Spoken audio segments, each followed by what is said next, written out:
మిత్రులందరికీ నమస్కారం. పెళ్ళంటే పందిళ్ళు, సందళ్ళు, చప్పట్లు, తాళాలు, మూడు ముళ్ళు, ఏడడుగులు మొత్తం కలిపితే నూరేళ్ళు.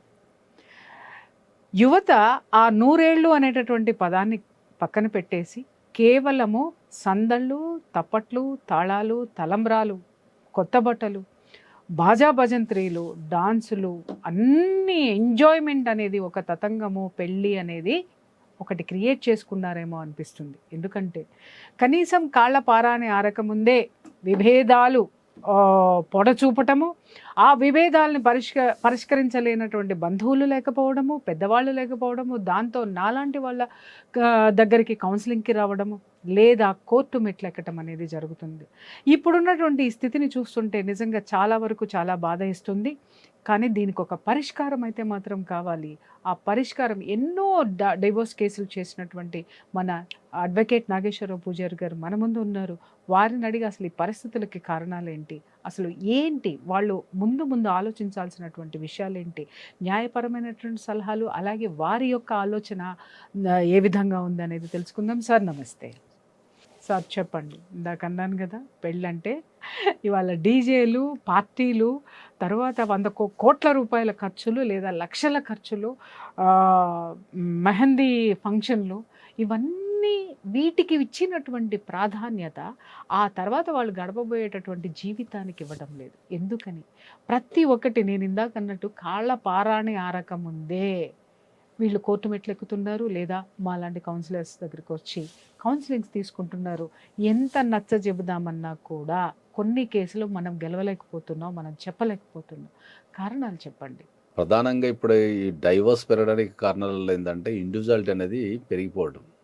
ప్రధానంగా ఇండివిజువాలిటీ పెరిగిపోవడం అంటే ఏంటి అంటే, ఎవరైతే పెళ్లి చేసుకున్న భార్యాభర్తలు ఉంటారో ఇద్దరికి ఎవరికి వారే సంపాదించుకోవడం, తర్వాత ఒకరి మీద ఒకరికి ఆధిపత్యం లేకపోవడం. ఆధిపత్యం అంటే ఏంటంటే, ఇప్పుడు ఎవరైనా ఇప్పుడున్న జనరల్ విషయాలలో ఏం జరుగుతుంది అంటే, ఇప్పుడు ఒక భార్యాభర్త ఉన్నారు అనుకోండి, నువ్వు సంపాదిస్తున్నావు నేను సంపాదిస్తున్నా కదా అనే క్వశ్చన్కి వచ్చారు.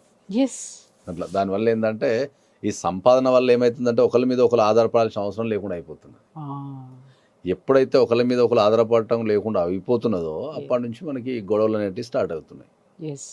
ఆధిపత్య ధోరణి స్టార్ట్ అవుతున్నాయి. లేకపోతే ఇమడకపోవటం, నువ్వు చెప్పిన వాటి నేను ఎందుకు వినాలనటం, లేకపోతే వాళ్ళకి సంబంధించిన ఎక్స్పెన్సెస్ కానీ, లేకపోతే సేవింగ్స్ కానీ, తర్వాత ఏమైనా ఇంట్లో ఖర్చులు కానీ, వీటి మీద కొద్దిగా విభేదాలు అంటే బాగా పెరిగిపోతున్నాయి. నేను చాలా కేసులు చూశాను సార్.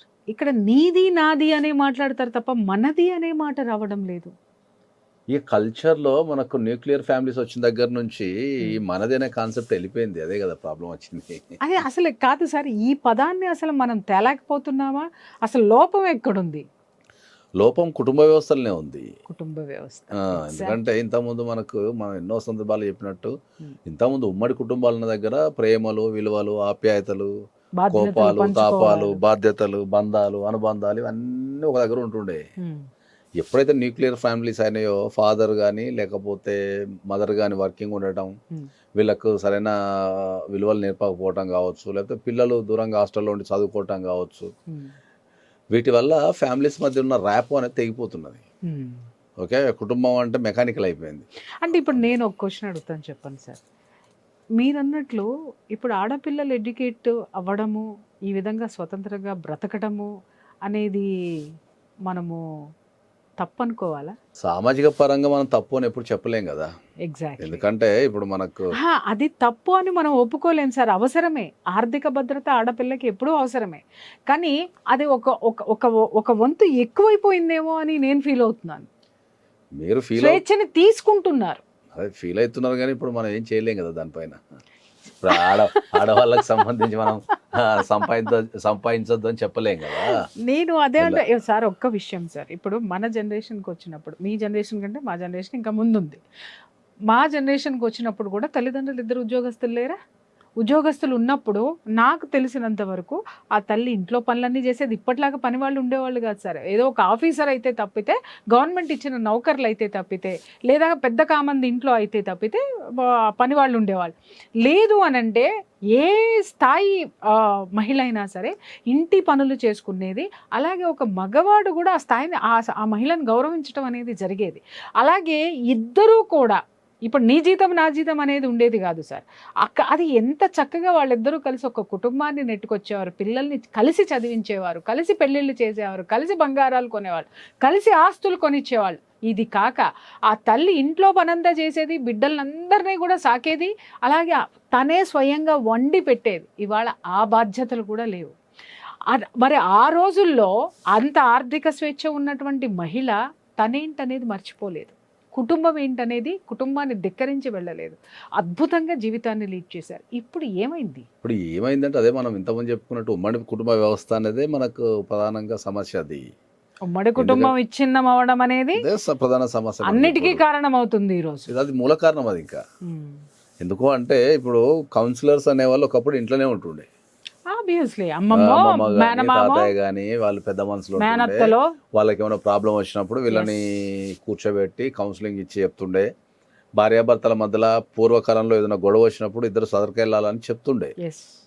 ద సేమ్ డైలాగ్ ఇప్పుడు ఏమైతుంది, ఎందుకు సదరుకపోవాలి, నేను ఎందుకు సదరుకపోవాలి అనేది మారిపోయింది. అంతే. భార్య తప్పు చేసినా భర్త తప్పు చేసినా ఇద్దరిని కూర్చోబెట్టి వాళ్ళని, సరే ఈ తప్పు జరిగిపోయింది కదా, నెక్స్ట్ టైం చేయకండి, మీరు కలిసి ఉండండి అని చెప్తుండే.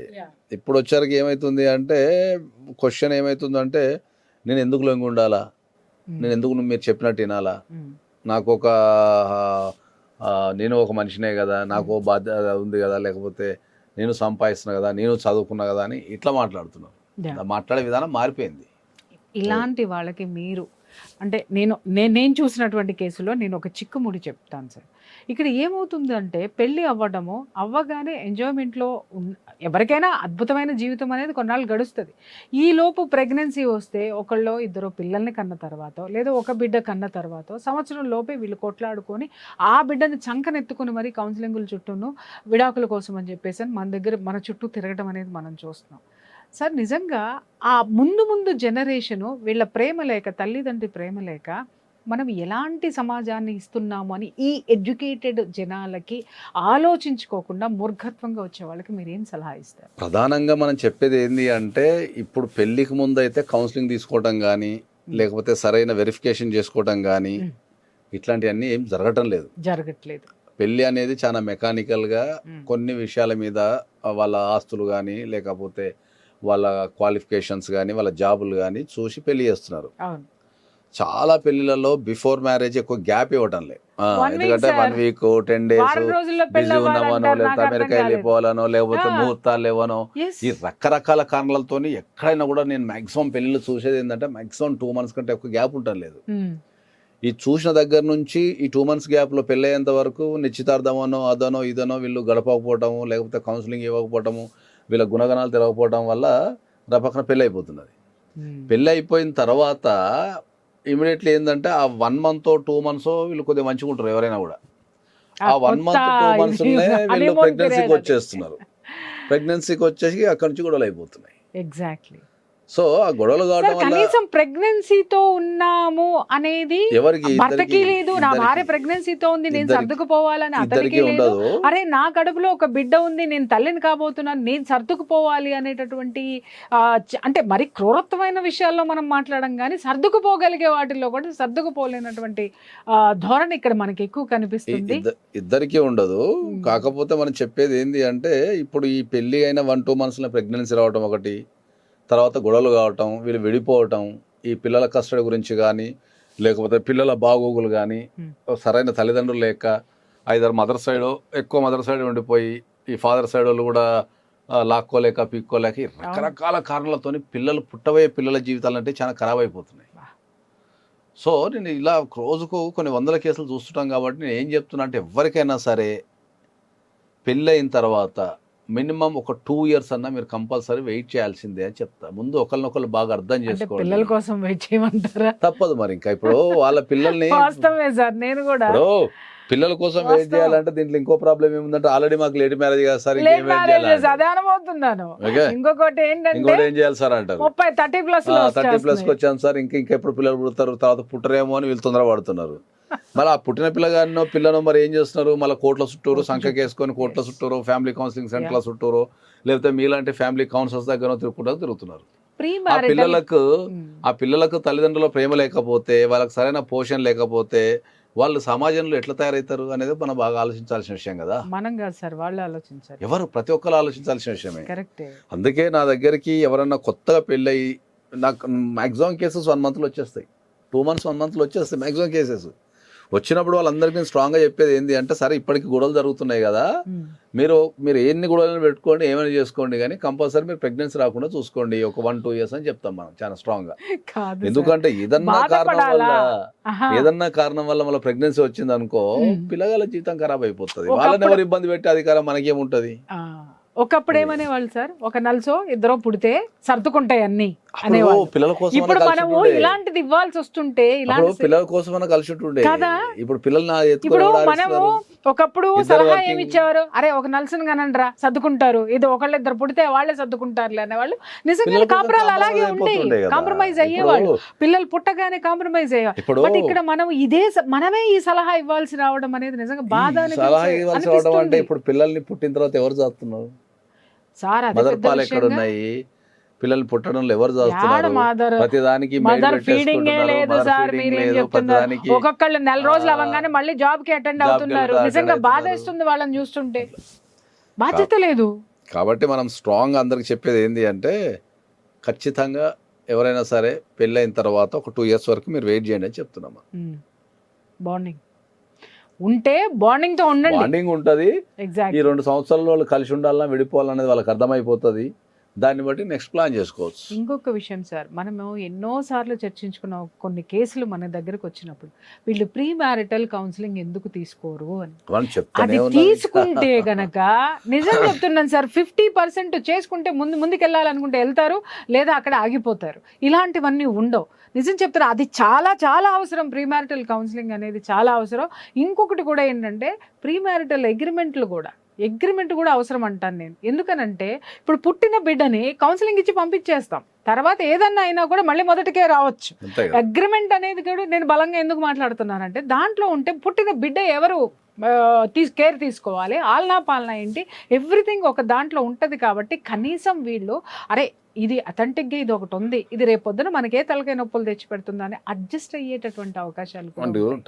ఎగ్జాక్ట్లీ. చూసారు కదా ఫ్రెండ్స్, సారు చాలా క్లియర్గా చెప్పారు ఏంటి అని అంటే. నిజంగా ఇది చాలా విచారించదగ్గ విషయం. నేను చెప్పలేకపోయాను, సార్ ఓపెన్గా చెప్పారు ఏంటి అని అంటే, పెళ్ళి అవ్వగానే మీరు దయచేసి మిమ్మల్ని మీరు అర్థం చేసుకునేంత వరకు, ఎస్ మేము కలిసే ఉంటాము, మా బిడ్డల బాధ్యత మేము తీసుకుంటాము అనేంత వరకు కూడా మీరు బిడ్డల్ని కనడానికి 1-2 సార్లు ఆలోచించండి, జాగ్రత్త పడండి అనే అంశము ఒక లాయర్ గారు చెప్పడం అనేది నిజంగా ఇవాళ సమాజం సిగ్గుతో తలదించుకోవాల్సినటువంటి విషయం.